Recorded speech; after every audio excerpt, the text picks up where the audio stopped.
So if you just want to listen to it, you can search up Edge Shelby or Edge Troy, and that'll pop right up. So if you ever miss an Edge, boom, you got it. It's like you're there. You're not actually sitting here, but you're still there. All right, so I think that's all we have for tonight. So stand up, hand hug 3 of your neighbors, and then we got Richie Christie. I want to see you rubbing the back too. Rub the back. Rub the back.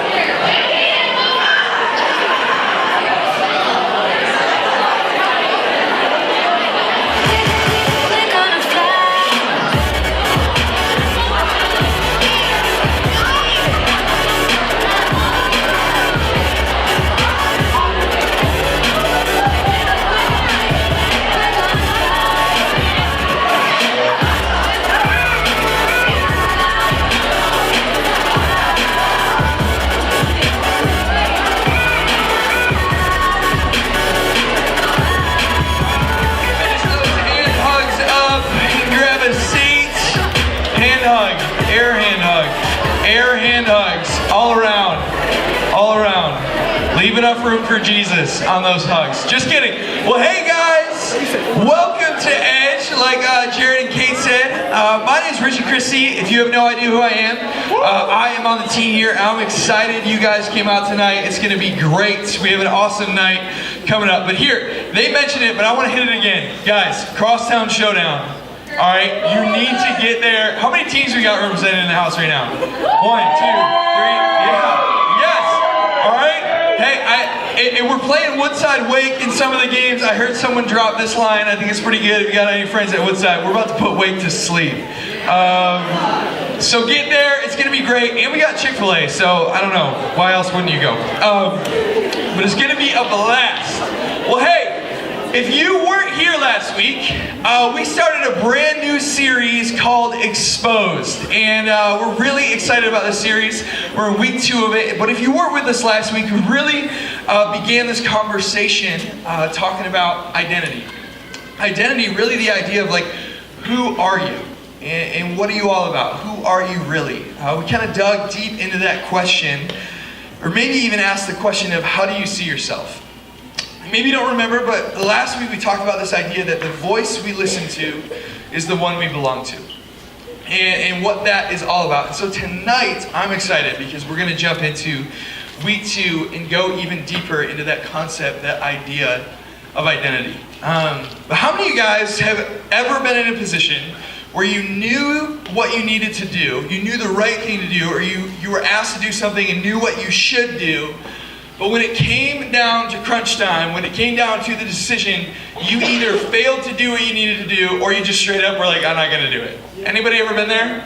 Yes? Yeah? Yeah, I've been there a lot, all right? A lot. Fully aware of me not doing the right thing. So there was one time, who was with us at Wild?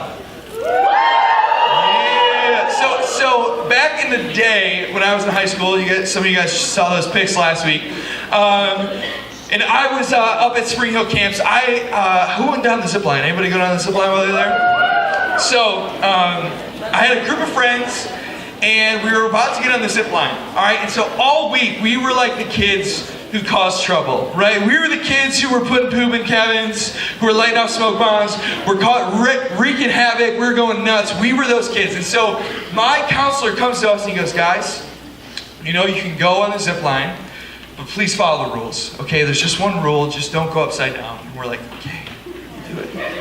Okay, we're listening.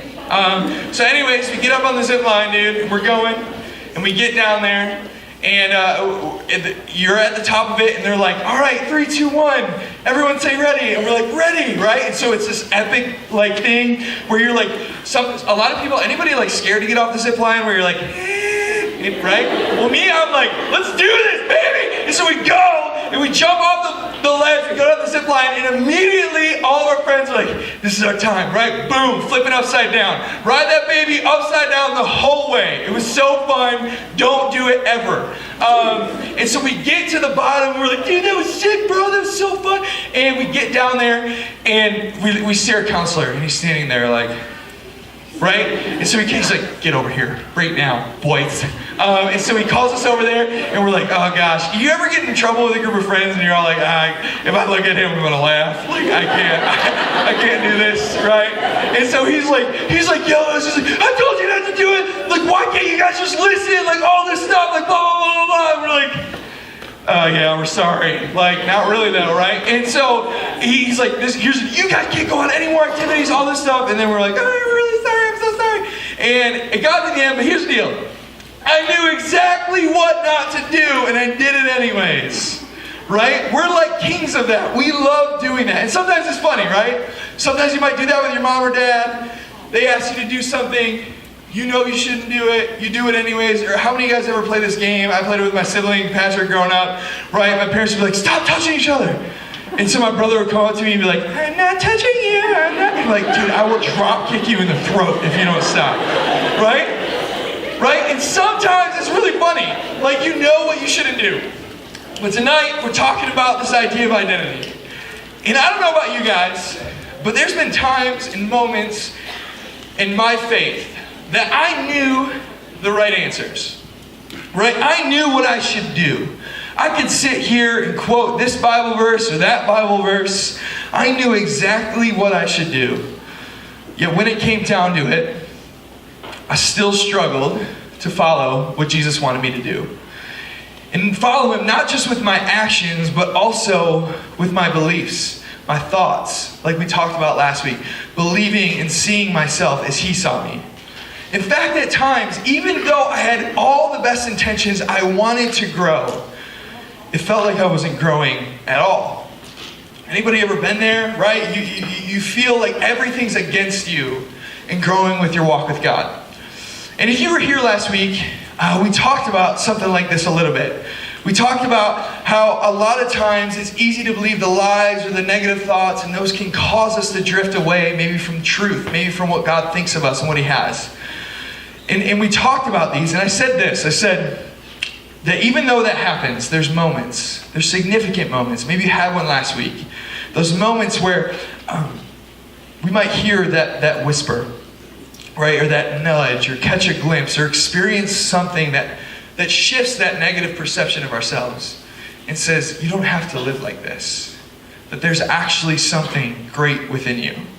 And that we would be transformed if we let this whisper, not the negativity, but what God calls us to, let that whisper of God become the loudest voice in our life. That is when we would be transformed. Because the voice you listen to is the one you belong to. But here's the deal. Well, that's true. What do we do when it seems like his whisper is distant? What do you do when it feels like he's nowhere to be found? What do you do when it's a struggle to hear him or you don't know what to do? What do you do when you might know all the Bible verses? You might know scripture. People might have said it your whole life. That you're a son, you're a daughter, you're redeemed. You know all of it. But what do you do when you still feel the complete opposite? When that doesn't feel true? Right? Like, why is it such a struggle to believe that and let it transform every area of our life? And maybe you sat here even last weekend. You were here last weekend and you discovered what God thought of you. You discovered, as we talked about it, what God thought of you, how he thought of you.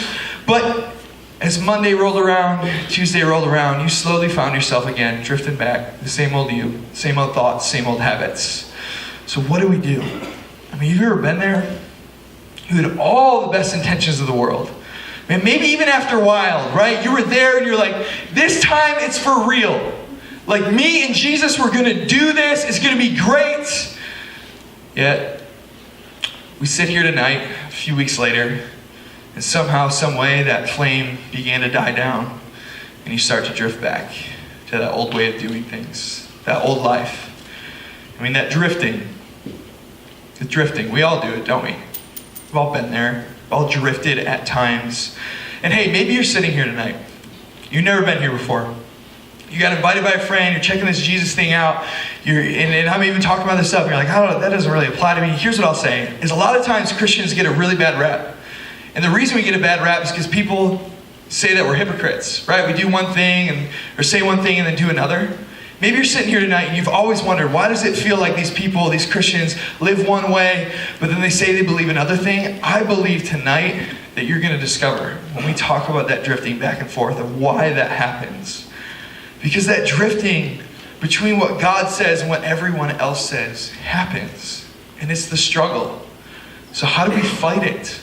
How do we stop it? How do we combat it? How do we get rid of it? Because I'm afraid if we don't learn how to combat the drifting, if we don't learn how to combat the drifting, the swaying, and learn the process of transformation, learn the process of walking with Jesus, learn the process of being shaped by his whisper, then we're going to miss out on the fullness of what Jesus died for and the life he's calling you to. There's one of my favorite verses, Romans 12:2 says, you will be transformed by the renewing of your minds. And so here's my hope tonight as we jump into a story here, that my hope tonight is we dive deeper into this idea of identity. And we would understand that verse of being transformed by the renewing of your mind as we look at this story about a guy named David. We talked about him here before, but if you don't know who he is, don't worry because we're going to talk about it. But we would read that story, and through that we would realize that transformation and shaping into who God calls us into and what he has for us. Here's the deal. It doesn't happen overnight. That you shifting your life, you changing your life, it doesn't happen overnight. But through the story of David, I think we're going to see this. Is it happens by staying seated at the table with God. And that might not mean anything to you, but we're going to see tonight that you are shaped where you're seated. That where your life is seated, there you'll be shaped into who you are becoming. And so we're going to look at that. So I'm going to pray. But before I do that, I think we have, if we don't, this is we're going to take the offering right now. So the KFC buckets are going to come by. The reason we take the offering, if you've ever wondered that, Edge, is it's not because we need your money or because we want to buy pizza with it or do something fun. We actually take the offering and all of the money goes towards scholarshiping students to go to camps, retreats, things like that. And so as you're giving back to Jesus here, you're actually providing a way for someone to experience him later. So it's really exciting. So we'll let those go by. But let me pray and then we'll jump in. So Jesus, we just acknowledge your presence with us right now. God, we acknowledge that you're with us. You're in this room. And God, I just pray that your peace would reign tonight, Jesus, that we would see you, that we would see the life that you've called us into. God, that we would understand it. God, that whatever we're walking in with, whatever drifting is going on in our life, whatever swaying back and forth has taken place, Jesus, could tonight, could it click? Could we get it, God? I believe tonight's going to be defining for some people. A night of never going back. And so, Jesus, we just invite you to do what only you can do. We love you. It's your name. We pray. Amen. Sweet. So we're going to be in a passage of Scripture, and you can open up to it. We're going to be in 2 Samuel 9. So if you got a Bible, open up to that. If not, it'll be on the screen. But let me set this story up. It's a super random, obscure passage, but I'm excited to teach out of it. It's been one I've been trying to teach out of for almost a year now. But it really sets us up nice for this idea of identity. And so here's what you need to know heading into this story. Is how many you guys have ever heard of King David in the Bible? Right? If not, totally good. It's this dude, he's a king in the Old Testament, who's like the front half of the Bible. And he's a king, and he has this best friend named Jonathan. Him and Jonathan are like boys. Like, they were the dudes who would do something bad, and then if they looked at each other, they laugh while they're getting in trouble. These dudes were super tight, right? And they get so tight that at one point in their life, they make a deal with each other. They basically say, hey, David goes to Jonathan, he's like, hey, if I die, you're going to take care of my family. And if you die, I will take care of your family. And so they make this like, they probably did one of these. Are you not going to high five me right now? One of these, right? Like bro handshakes, like brother, I got you, you're my boy, all right? They're with each other forever. And so they make this covenant, but here's the deal, is that at some point in the story, this guy named Jonathan ends up dying. He dies. And so David's job now is to take care of all of Jonathan's kids. And he thinks he's doing it. He thinks he's taking care of all of Jonathan's sons and children. But we pick up this story and something's happened. Is that one of Jonathan's sons, his name is Mephibosheth. Say it.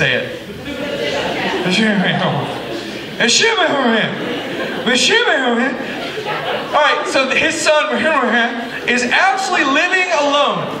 And he's living alone, and David doesn't know about him. And he's living in a land called Lo-debar. Say that. Lo-debar, right? And he's not taken care of. And so we pick up this story, and this is where we read. So follow along on the screen or with your Bible. But it says in verse 1, and David said, is there still anyone left in the house of Saul, which is Jonathan's dad, that I may show him kindness for Jonathan's sake? So he's wondering, are the kids all right? And it says, now there was a servant of the house of Saul whose name was Ziba, and they called him to David. And the king said to him, are you Ziba? And he said, I am your servant. And the king, David, said, is there not still someone of the house of Saul that I may show the kindness of God to him? And Ziba said to the king, there is still a son of Jonathan. He is crippled in his feet. And the king said to him, where is he? And Ziba looked at the king, David, and he said, he is in the house of Machir, the son of Amiel, at Lo-debar. Say that. Lo-debar. Right? And King David figures this out, so he finds out that this son is not with them. He's in this land called Lo-debar. And so it says that David sent and brought him from the house of Machir, the son of Amiel, at Lo-debar. In verse 6, it says, and Mephibosheth, say that again. And the son of Saul came to David. So he gets called. He finds out that Mephibosheth is living in Lo-debar, and he calls him in his presence. And this is what happens. He came to David and fell on his face and paid homage. And David said, Mephibosheth. And he answered, behold, I am your servant. And David said to him, do not fear, for I will show you kindness for the sake of your father Jonathan.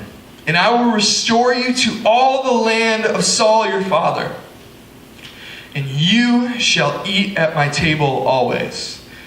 Right? And so you have this picture where David calls for Mephibosheth to come to the king's table. And he doesn't even know what to do. And he bows down. And it even says again, it says, and he paid homage and said, what is your servant that you should show regard for a dead dog such as I? That's Mephibosheth's response. And the king called Ziba, Saul's servant, and said to him, this is what David says. He says, all that belonged to Saul and to all his house I have given to your master's grandson. And you and your sons and your servants shall till the land for him and shall bring in the produce, that your master's grandson may have bread to eat. This is what he says about Mephibosheth. But Mephibosheth, your master's grandson, shall always eat at my table. So now Ziba had 15 sons and 20 servants, and Ziba said to the king, according to all that the Lord the king commands his servants, so your servant will do. So he's like, I'll do it. I'll do what you're asking. So Mephibosheth ate at David's table like one of the king's sons. And Mephibosheth had a young son whose name was Micah. And all who lived in Ziba's house became Mephibosheth's servants. So he goes from crippled in Lo-debar to now having all these servants. And the last verse says, so Mephibosheth lived in Jerusalem, for he ate always at the king's table. Now he was lame in both feet. So you got this story. Super random, right? If you actually read through 2 Samuel, it's like super random, comes out of nowhere, and you're like, why is he talking about this? Like, what is going on?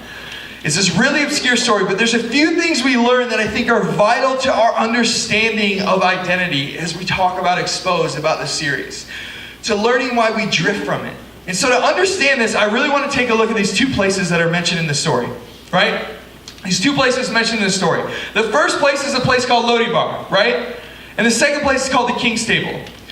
And so in a minute, I'm going to call people out here, but hold up, guys. You see, something you need to know about this place called Lo-debar is actually translated to the land of desolation, or the land of barrenness. So this is where Mephibosheth lived.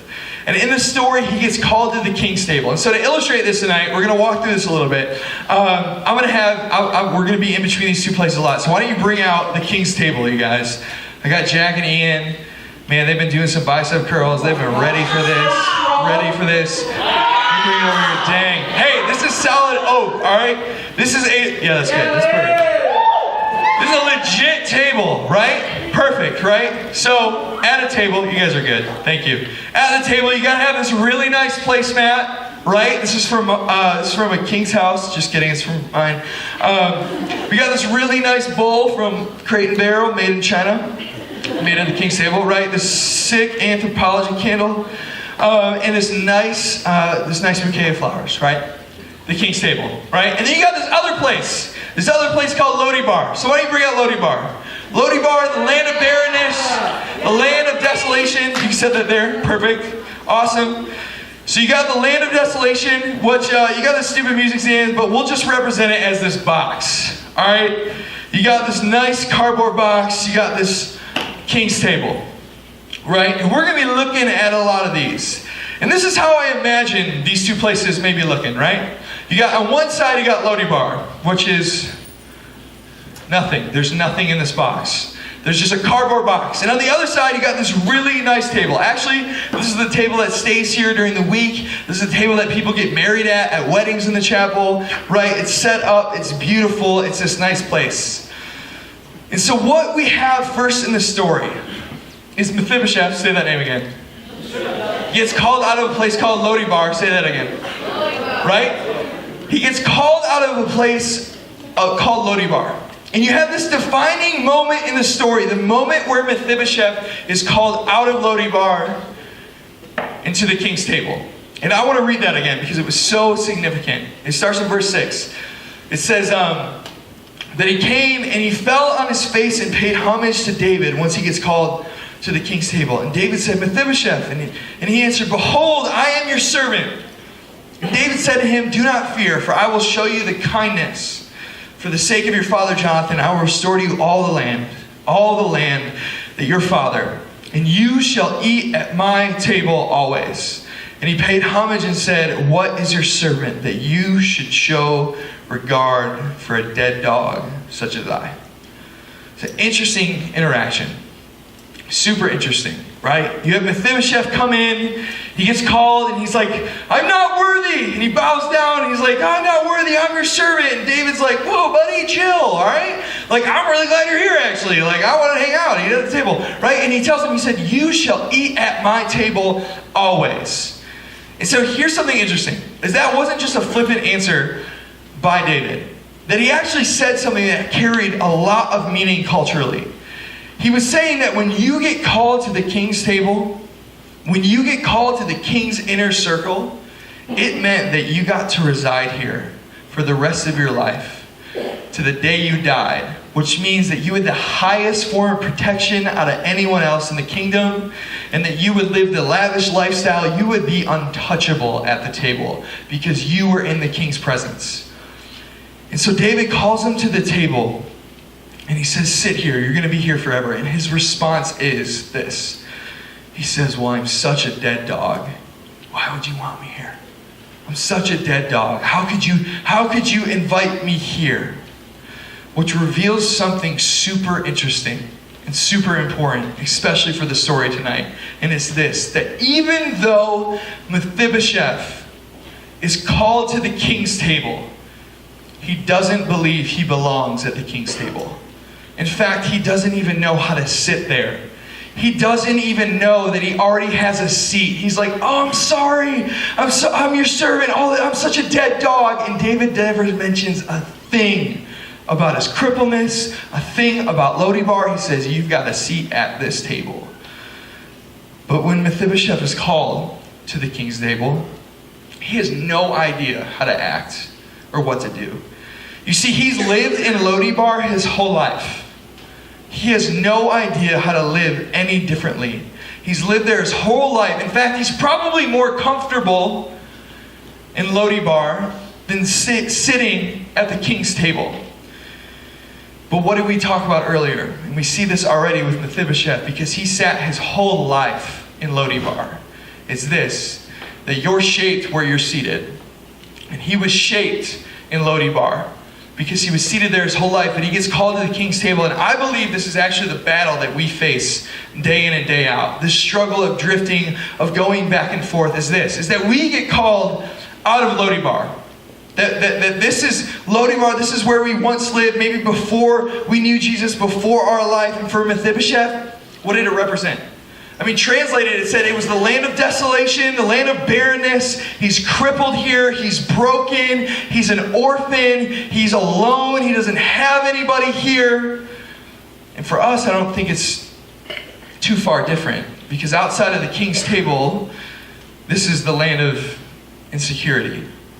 Right? This is the land for me of insecurity, of hopelessness, of brokenness, of divorce, of messed up relationships, of messed up identity, of no purpose, of not knowing why I exist. This is the land of shame, of guilt, of depression, of just mess, right? And this is where he's seated. This is where we're seated. But so many of us, myself included, have sat and lived in Lo-debar for so long. We've lived there our whole lives. And where we're seated, we're shaped. And so our whole lives we sat. It's been broken. It's been messed up. It's a mess. And we don't even know there's another way to live. We don't even know that there's another option. Because this is what our lives has said the whole time. And we sit there, it's like, this is my life. This is my family. It's messed up. It's always going to be messed up. My older brothers, they're a mess. My sisters, they're a mess. My family's divorced. No one likes me. This is just my life. There's nothing I can do about it. And this is in Lo-debar. In fact, I think a lot of us are really familiar with living in Lo-debar. We've become really good friends of sitting here. Really good friends, right? And this is where we once lived, or maybe still do. In that land of just cycled brokenness and messed upness and all of this stuff. Even if you've been following Jesus, this is probably the land that we've mostly resided in. But there might have been a moment in your life. Maybe it was last week, maybe it was that wild, maybe it was last year. I don't know when it was, but there's a moment where you start to hear this whisper. Maybe there's more to life than Lo-debar.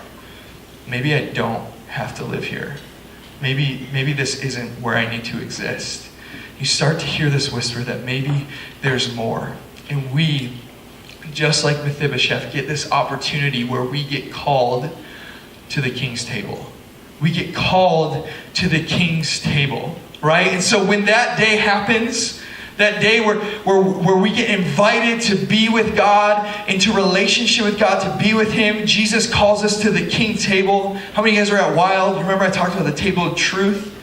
Right? You get called to this table. And what does this table represent? Right? What is this table? Right? This is the place where we discover identity. This is the place of intimacy with God. This is the place of knowing Him. This is the place of encouragement, of growth, of flourishing with God. This is the place of understanding that I'm a son, I'm a daughter, I'm redeemed. This is the place of truth, of blessing, of an unoffendable heart, of a gossip-free lifestyle, of a lifestyle where I've left things behind and I'm now residing at a new table. I'm now residing in a new life. Right? But here's the problem. And this is the big problem for all of us. For me, for you, that like Mephibosheth, even though I've been called to the king's table, I'm way more comfortable living in Lo-debar. I'm way more familiar with Lo-debar than I am the king's table. I'm way more familiar with brokenness than I am with wholeness. I'm way more comfortable here than I am at the king's table. Right? For a lot of us, we might get called to the king's table. Right? Maybe last Sunday you're sitting here, you're receiving truth. We don't stay here very long.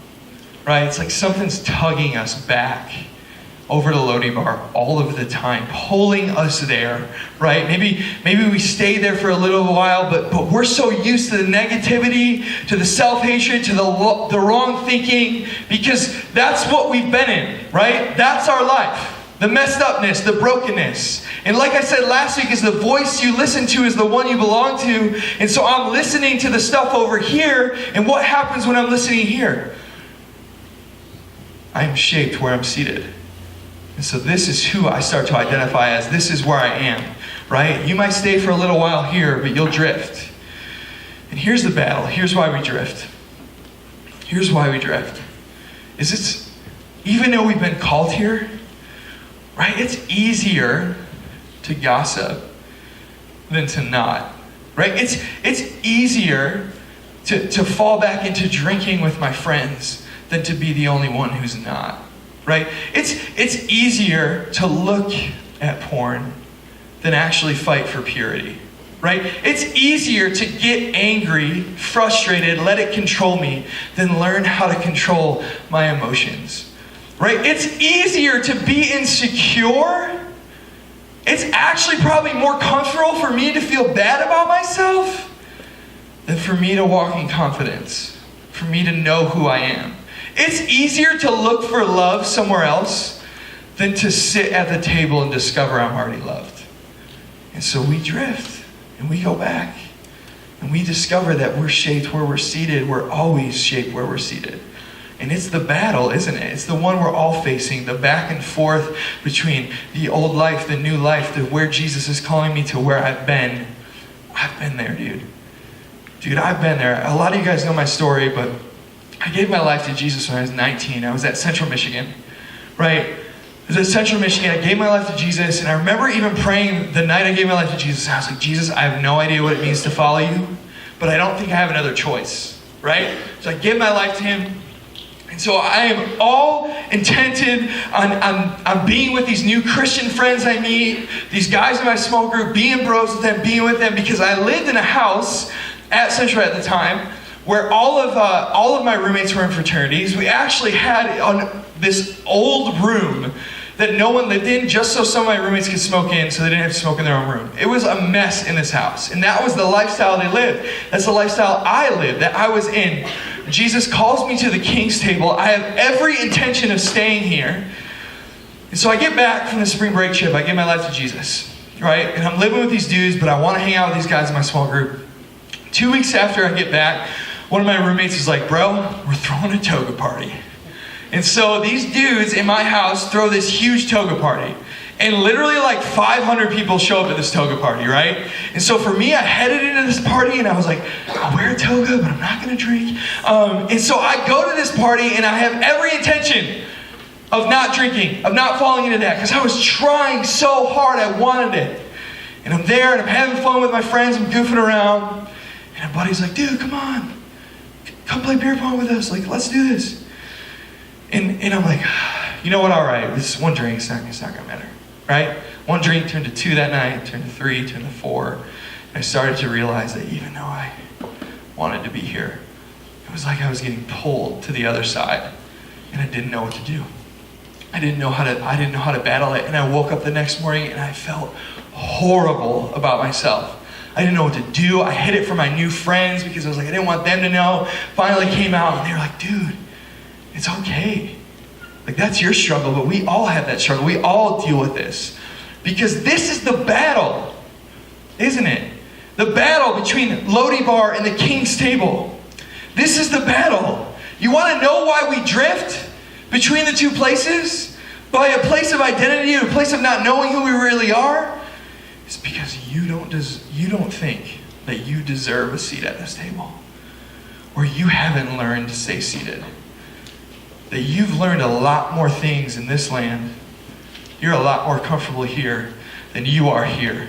That it's easier for you there than it is here. That this seems hard, this seems difficult, this seems like no one else is doing it, and I know how to do this. This is comfortable for me. This is where I fit in. This is my people. Some of you are so used to living there that you don't even know what it's like to be here. But just like Mephibosheth, you already have a seat. You already have a seat. Some of you are so used to being depressed. You're so used to having so much crippling anxiety, so much hating yourself, all of that stuff, that it's just your normal. You don't know how to live any different.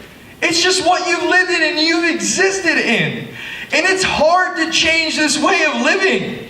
It's really hard because we're more comfortable here than we are here, right? And you've been called into this new life, but it feels like everything is dragging you back over here, set up for us to fail, That I had this life-changing experience at Wild. That last week I heard who Jesus thinks of me and calls me, but slowly but surely I found myself back here. It's like everything is set up for us to fail.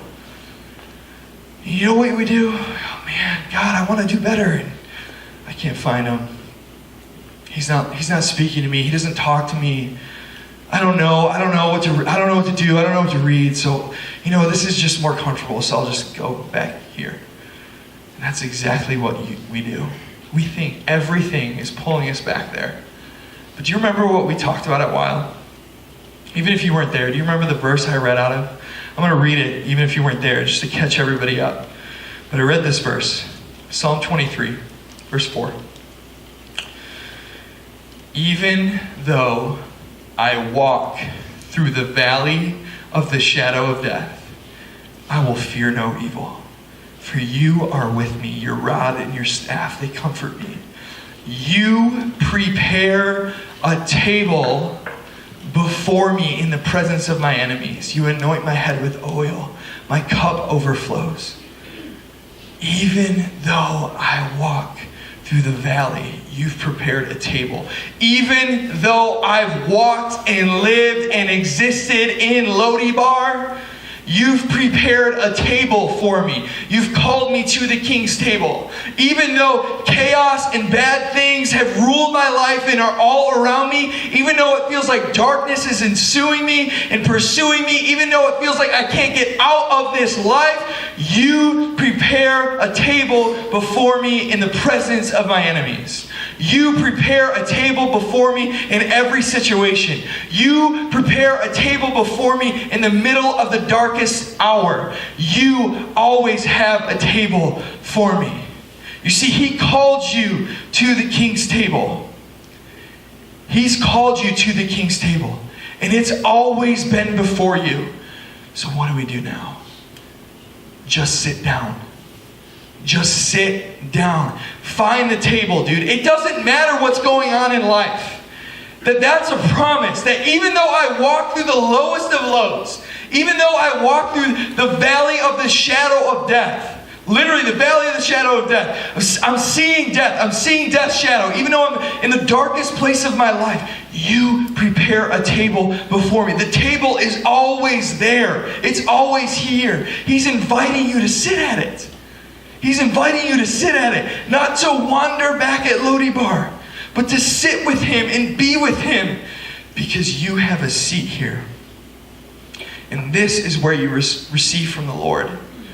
And dude, if you're here tonight, and maybe this is your first time or you've been coming a little bit, and you're like, I don't know about this whole thing. I don't know. Here's the thing. Mephibosheth lived here his whole life. Lived here his whole life. This is where he occupied. His whole entire life was in Lo-debar. What do we read in the story?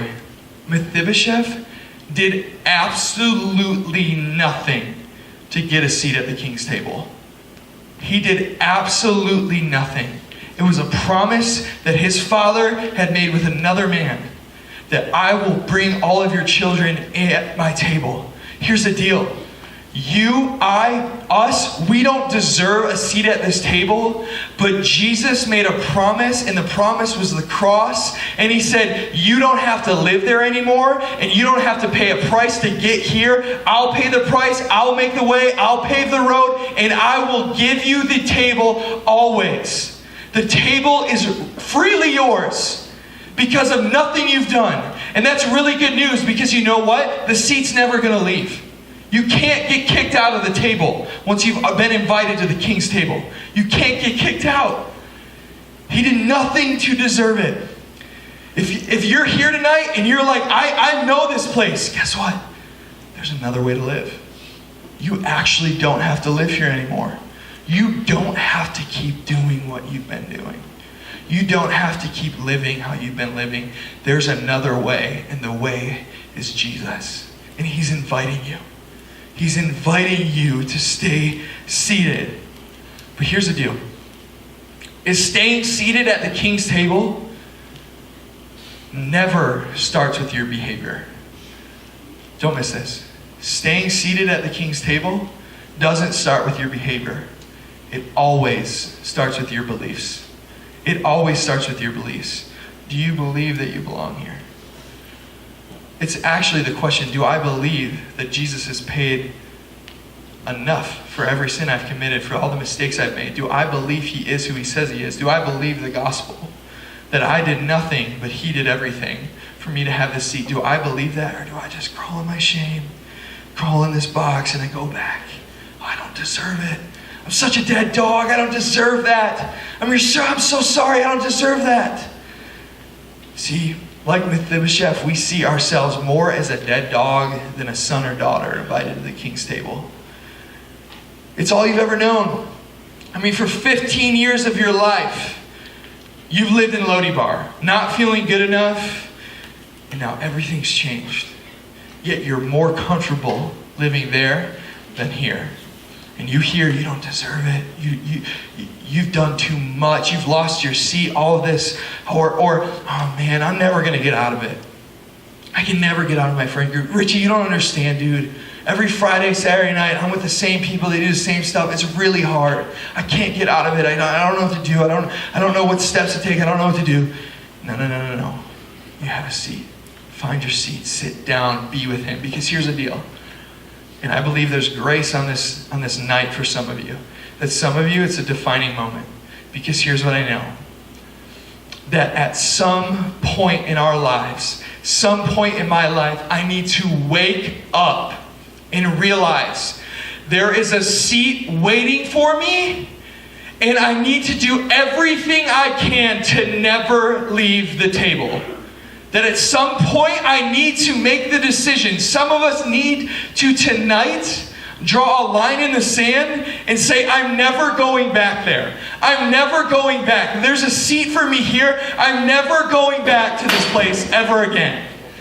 I'm never going back. That is dead. That is gone.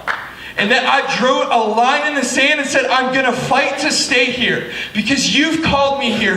This is where life is. This is where identity is received. This is where he wants you and where you belong and where he's always called you.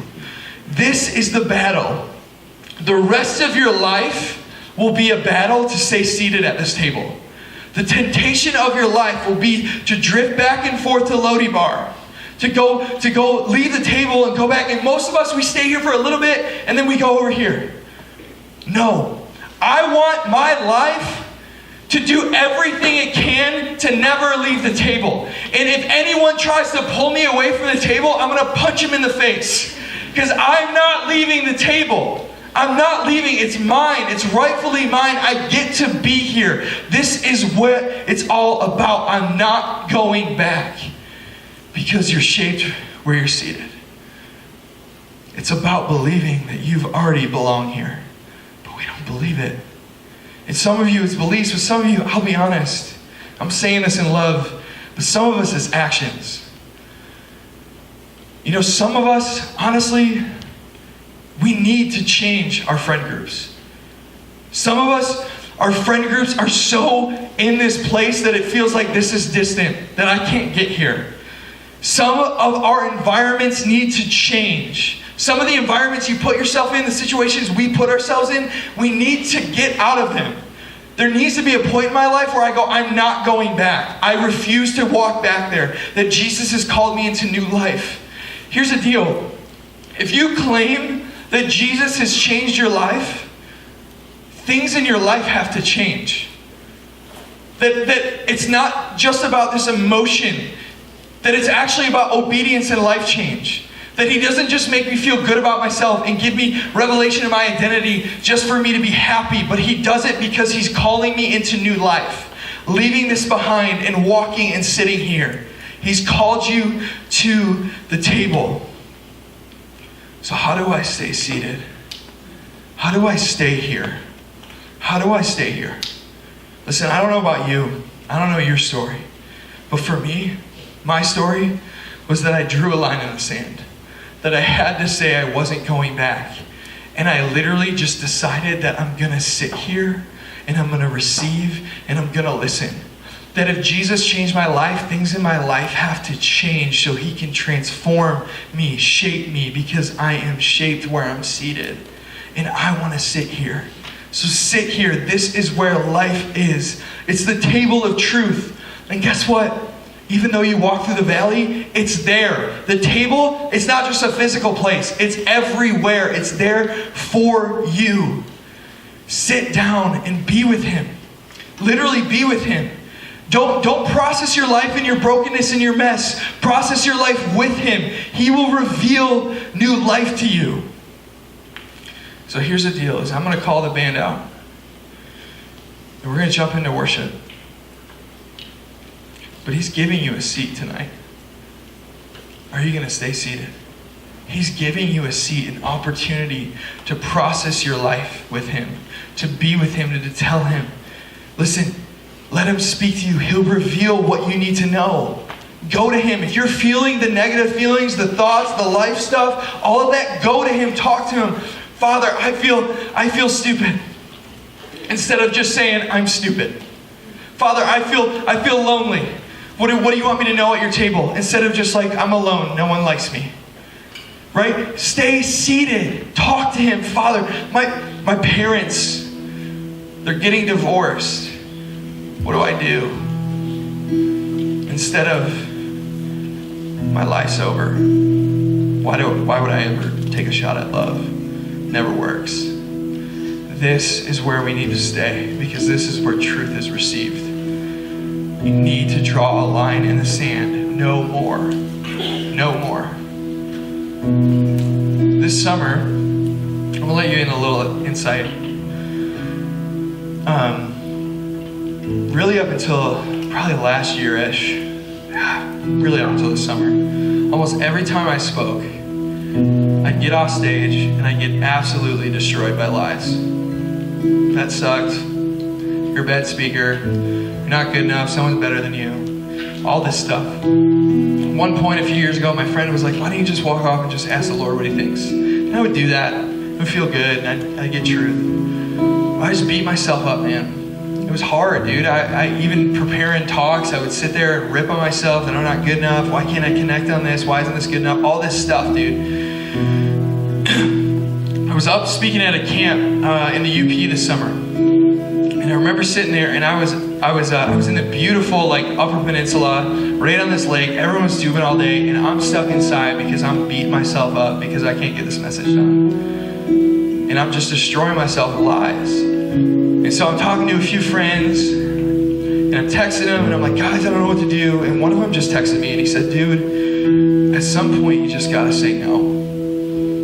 At some point you gotta recognize a lie for a lie. At some point you gotta recognize that he's created you to do this. At some point you gotta recognize that it's a gift. And at some point you gotta leave the old thinking behind, that you're not good enough, that someone's better, that you're a failure. You've gotta leave it behind and say, I'm not even gonna go there anymore, because it's so fake.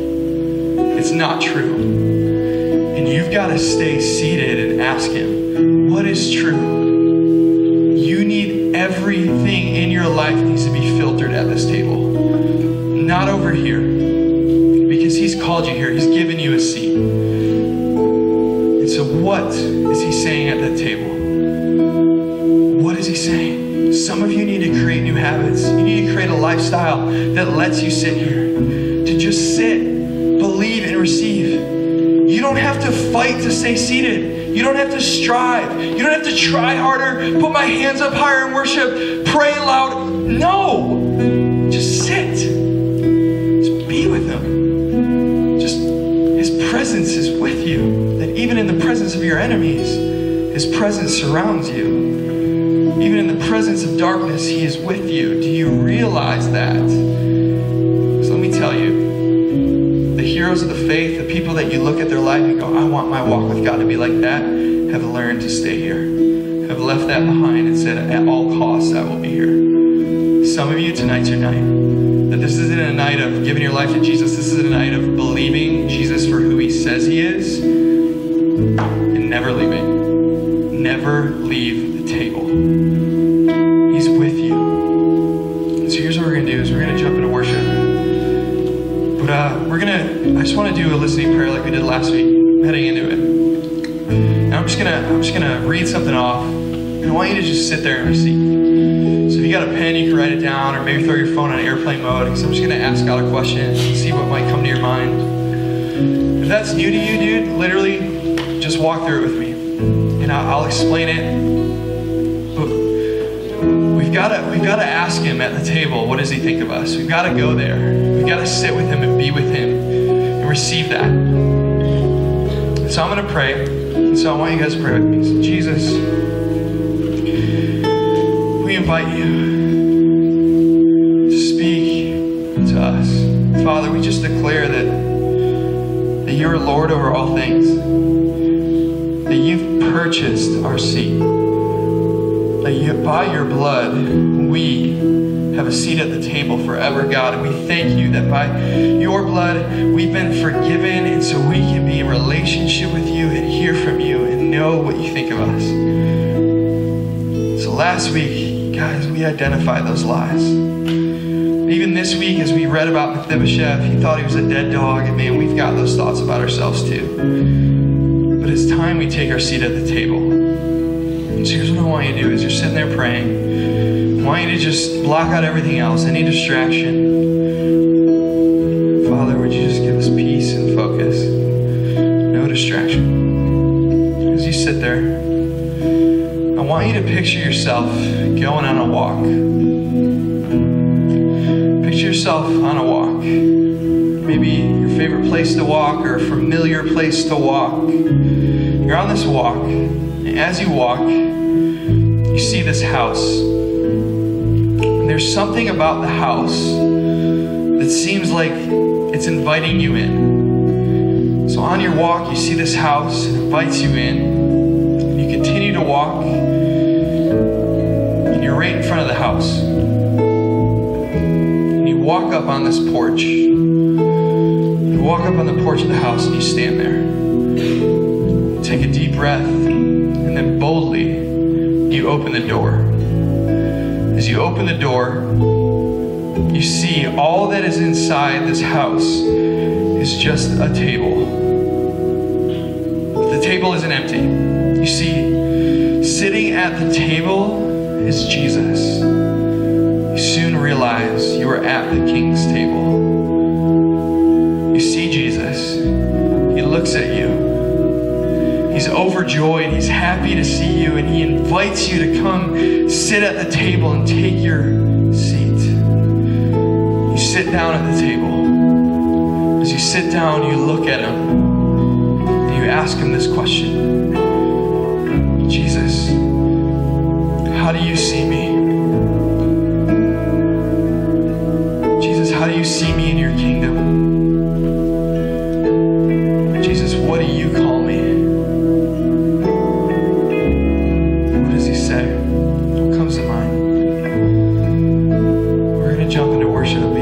Whatever came to mind.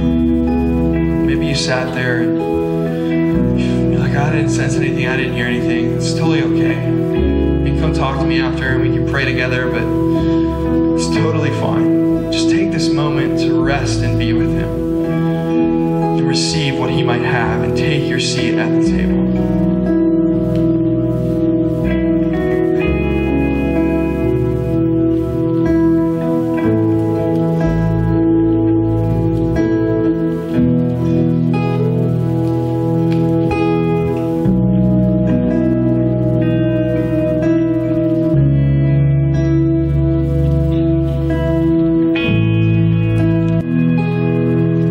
The more I seek you,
holy nation, God's special possession, that you may declare the praises of him who called you out of darkness into marvelous light. And what I have to say about that is just that there's nothing you can do to achieve being at the king's table, just like Richie said, but sometimes you do have to fight to believe it all the time. Sometimes you do have to fight to get rid of the lies, especially if you've been raised in church, if you've heard the same thing over and over again, if you've heard that you're loved, if you've heard that you're chosen, if you've heard that God has this incredible plan. Sometimes you've heard that a million times, but the key is then letting his voice be louder than the other voices. Because the other voices will be there, but you just have to let that one be louder, and in order for that one to be louder, you have to silence the other ones. You have to quiet those. You have to quiet the ones of your friends who may be making different choices. You have to silence the ones of your family who don't believe in you in order to fully embrace that voice. And I know that for me, even a couple weeks ago, I was praying with God, and I was feeling encouraged whenever by a person, and I literally talked to God, and I was like, God, I don't deserve this. Like, I don't deserve to be encouraged by these people. And instantly, I heard this voice saying, are you ever going to believe who I say you are? And me instantly was like, probably not. And I laughed it off. But then right after that, he said, well, you're never going to do all I need you to do until you believe who I say you are. And so that's the importance of it. Like, we can brush aside and be like, oh, it's not that important to really understand our identity, but that's the importance of it. That we need to know who we are in order to do what he's called us to do. Jeremiah 29:11-13 says, then you will call on me and come and pray to me, and I will listen to you. You will seek me and you will find me with all of your heart. And right in the verse before that, it's just that he has incredible plans for us. We're not going to know those plans unless we seek him. So just as we sing this song, I just pray that that's what we're doing, just that we're seeking him. Even if there's those other thoughts still in our mind, that we just would continue to press on, that we would say until we believe it, that we just keep going.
a.m. And we're going to declare for ourselves as a reminder to when He's been faithful, and as a proclamation to those around you that He's faithful and all His promises are yes and amen. All right, sing it with me.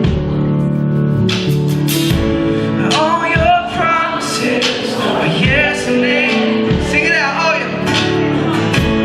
All your promises are yes and amen. Come on, Lord. All your promises, you've seen them move in your life, Lord. Sing it out. All your promises are yes and amen. Come on. All your promises are yes and amen. Sing it out. All your promises. One more time. All your promises are yes and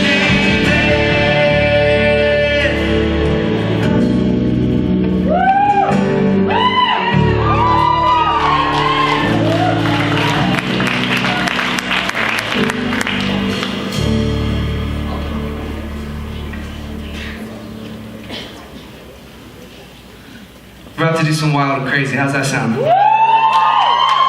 heard it gets wild and crazy, so don't disappoint, all right?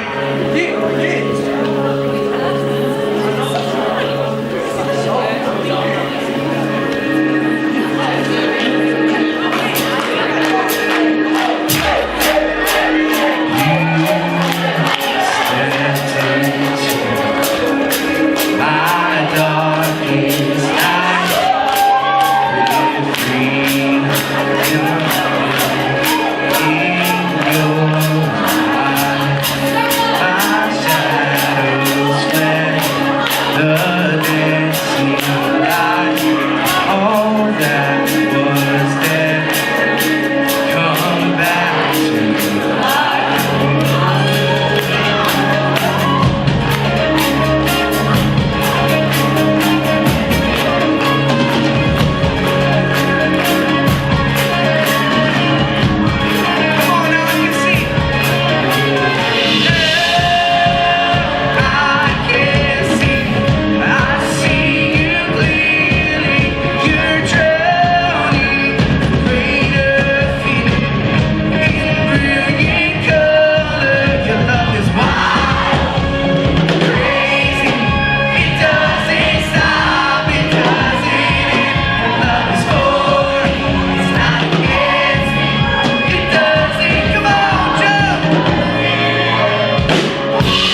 I know that was a crazy ending. If you want to kind of make your way back to your seats, you can, but we're about to dismiss to small groups.